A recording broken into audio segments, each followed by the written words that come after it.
Hi, I'm Dan West from Livonia Chamber of Commerce. It's our latest cyber edition of CityScape, our regular series of video chats about people, places, and ideas that impact Livonia. Today, we're happy to bring back a helpful friend to talk to our Livonia community, Detroit Red Wings TV broadcaster Ken Daniels. Ken, thank you for joining us today.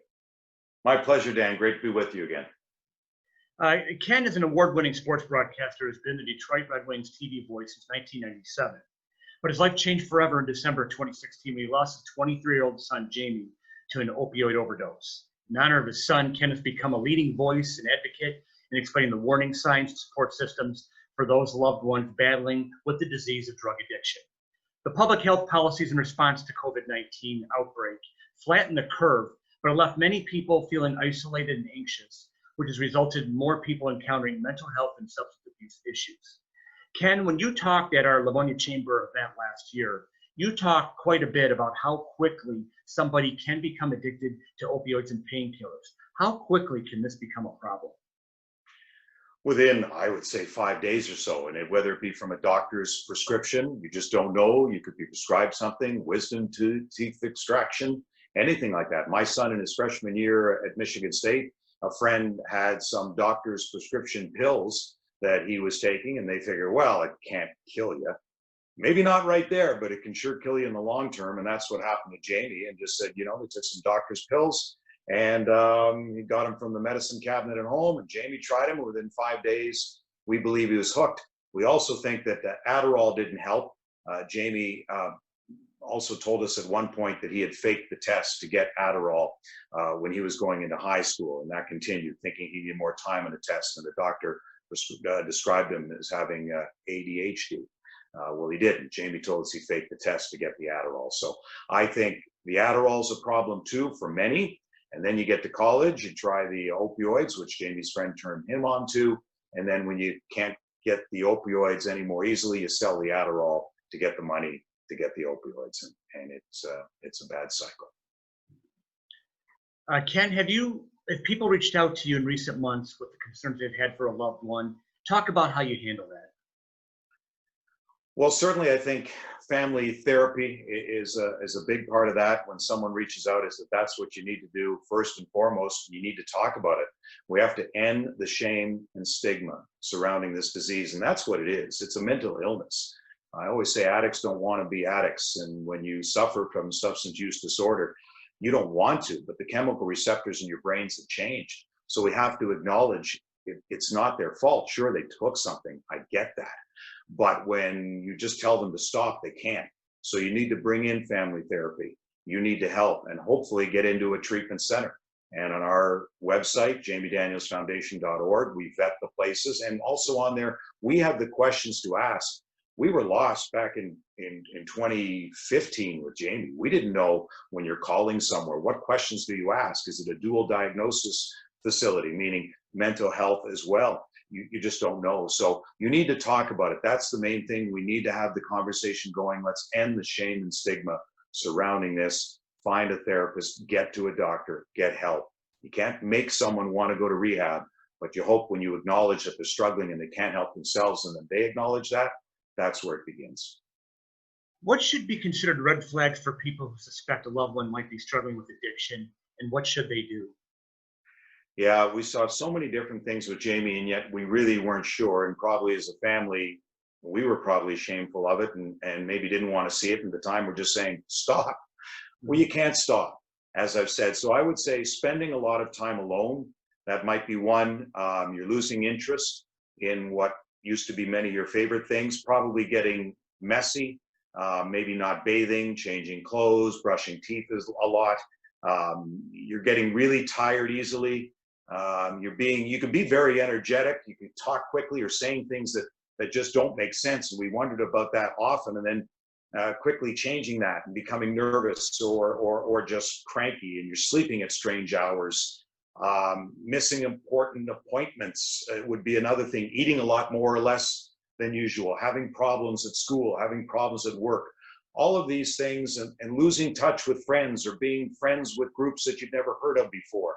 All of these things are what parents can watch out for or friends can watch out for if you see a change. And if you do, talk about it. Don't hide it. They'll deny it, When you're using, you'll do anything. You'll lie. I saw my son turn it on a dime when we accused him of anything. They're very good. Addicts are terrific liars. And you ask anyone who's suffering with substance use disorder, they'll admit it when they're clean for a period of time. They're great liars. So don't believe it, have to confront it. They'll just continue to lie because their main thing, when the glutamate receptors in your brains have changed and you're saying, no, I don't want to take anymore, but they're saying, no, take, because what your brain is telling you is that you don't want to be sick.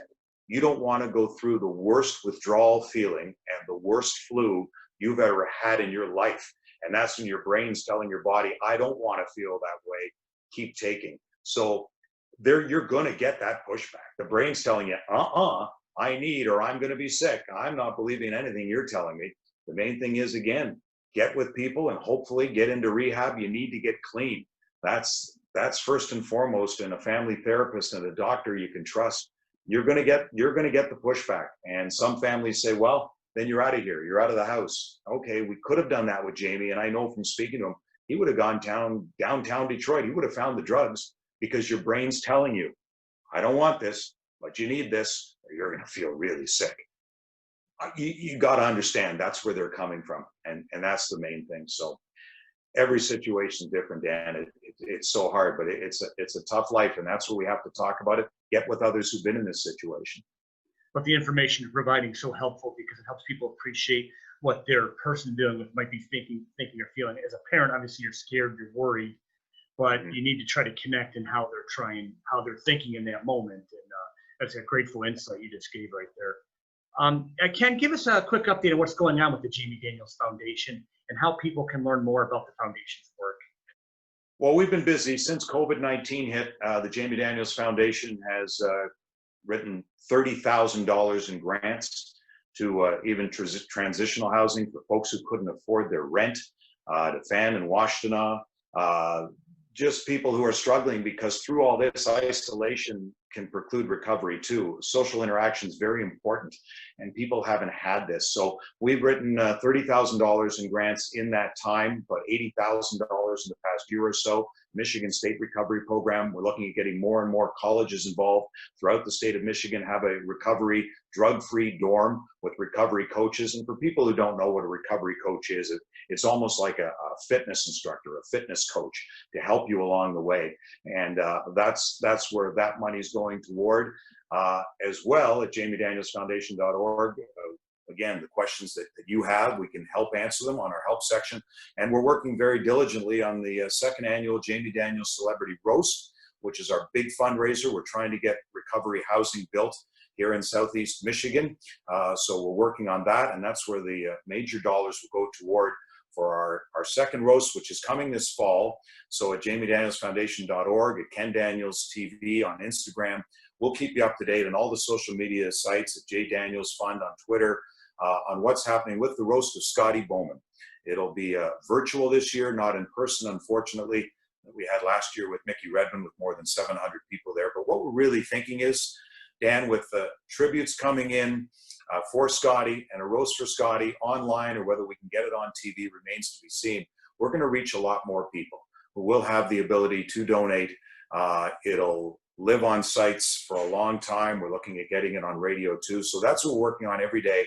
Hollywood celebrities, NHL stars, past and present, all tributes for Scotty, tributes to the Jamie Daniels Foundation for the work we're doing.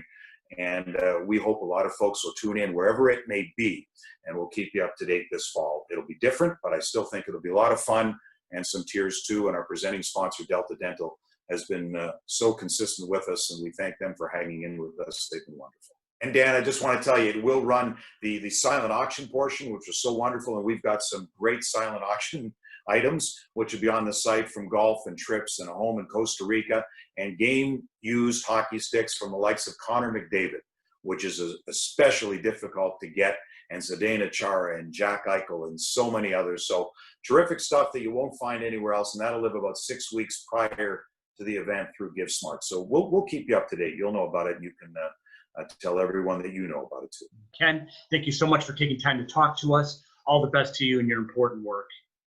Thank you, Dan, and thank you to the Livonia Chamber of Commerce as well. Thank you. We appreciate everyone for watching this episode of Cityscape. We'll see everybody next time.